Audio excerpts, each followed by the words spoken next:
మోంతా తుఫాన్ టెన్షన్ మొదలైంది.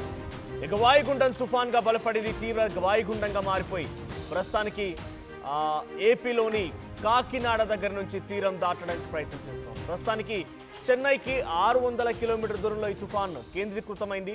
విశాఖకి 700 కిలోమీటర్ దూరం, కాకినాడకి 650 కిలోమీటర్ దూరంలో ఈ తుఫాన్ కేంద్రీకృతమైంది. రేపు ఉదయానికల్లా తీవ్ర తుఫాన్గా మారే అవకాశం కనబడుతోంది.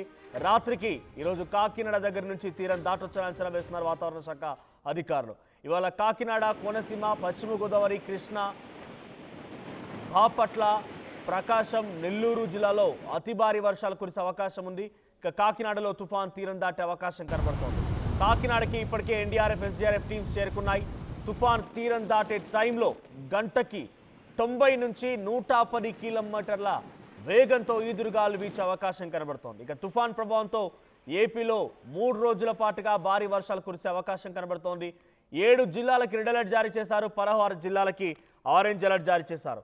సో ఎక్కడికక్కడ తుఫానుకి సంబంధించి అన్ని రకాలుగా ప్రభుత్వం సంసిద్ధమై ఉంది. సో ప్రస్తుతానికి ఆగ్నేయ బంగాళాఖాతంలో నుంచి ఈ అల్పపీడనం వాయుగుండంగా మారి బలపడిపోయి తుఫాన్గా మారి కాకినాడ వైపుగా ప్రయాణిస్తోంది. ఇప్పుడు ప్రస్తుతానికి కాకినాడ నుంచి 650 కిలోమీటర్ల దూరంలో, అటు చెన్నై నుంచి 700 కిలోమీటర్ల దూరంలో, మరోవైపు విశాఖ నుంచి 700 కిలోమీటర్ల దూరంలో కేంద్రీకృతమైంది.